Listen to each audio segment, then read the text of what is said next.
সিলেট মহানগরীর jail road পয়েন্টে cocktail বিস্ফোরণ ঘটিয়েছেন বিএনপির নেতাকর্মীরা। রবিবার 29 অক্টোবর সকাল 9:15টার দিকে এই ঘটনা ঘটে। ঘটনাস্থল থেকে সিলেট ভিউয়ের ফটো সাংবাদিক পল্লব ভট্টাচার্য জানান, মহাজনপট্টির গলি থেকে 25 থেকে 30 জন বিএনপি নেতাকর্মী মিছিল নিয়ে জেল রোড পয়েন্টে এসে ককটেল বিস্ফোরণ ঘটান।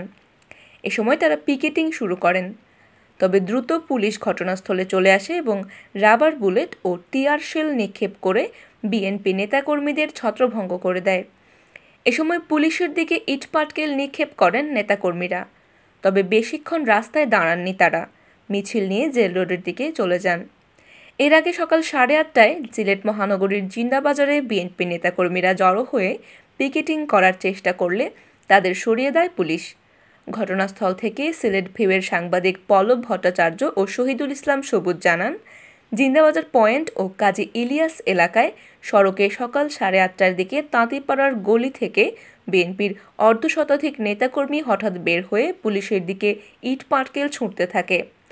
তবে পুলিশের ধাওয়ায় তারা দাঁড়াতে পারেনি রাস্তায়। এ সময় বিএনপি নেতাকর্মীদের দিকে রাবার বুলেট ও টিয়ার শেল নিক্ষেপ করে পুলিশ। এ সময় পিকেটিংকারী একজনের ফেলে যাওয়া মোটরসাইকেল পুলিশ জব্দ করে। আজ রবিবার সারা দেশে সকাল সন্ধ্যা হরতালের ডাক দিয়েছে বিএনপি। গত শনিবার 28 অক্টোবর নয়াপল্টনের সমাবেশে পুলিশের সাথে সংঘর্ষের পর এই সিদ্ধান্ত নেয় দলটি। শনিবার বিকেলে দলীয় কার্যালয়ের নিচে হ্যান্ড মাইকে হরতালের ঘোষণা দেন বিএনপি মহাসচিব মির্জা ফখরুল ইসলাম আলমগীর। এদিকে হরতালকে কেন্দ্র করে সিলেটে যাতে কোনো ধরনের অপ্রীতিকর ঘটনা না ঘটে সেজন্য রবিবার ভোর থেকেই সিলেটের গুরুত্বপূর্ণ সকল রাস্তা ও মোড়ে অবস্থান নিয়েছে আইনশৃঙ্খলা রক্ষাকারী বাহিনী। মহানগরীর প্রত্যেকটি গুরুত্বপূর্ণ রাস্তা ও মোড়ে পুলিশ অবস্থান নিয়েছে। সব ধরনের অনাকাঙ্ক্ষিত ঘটনা এড়াতে তারা প্রস্তুত। দেখা গেছে, সিলেটে ভোর থেকে নিয়মিত পুলিশের পাশাপাশি বিশেষ team, crisis response team CRT রয়েছে মাঠে। এছাড়া সাদা পোশাকেও পুলিশ বাহিনী রয়েছে মাঠে।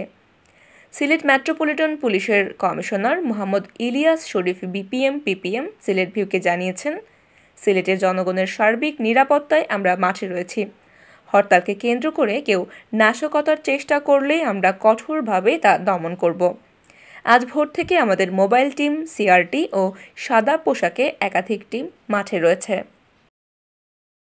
হরতাল উপলক্ষে আমাদের দায়িত্ব হচ্ছে জনগণের যান এবং মান এই দুইটা নিরাপত্তা নিশ্চিত করা।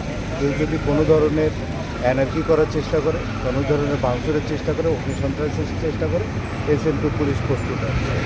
আমরা মোবাইল আছে, আমরা স্ট্রাইকিংয়ে আছে, আমাদের সিআরটি আছে, আমাদের ডিবি আছে, আমরা সিভিলে সাদা পোশাক আছে। আমরা সব ধরনের প্রস্তুতি হচ্ছে যে কোনো ধরনের অরাজকতা রক্ষা। অরাজকতা হচ্ছে আমরা বলবো যে শহরের মানুষকে নিরাপত্তা দেওয়ার জন্য আমরা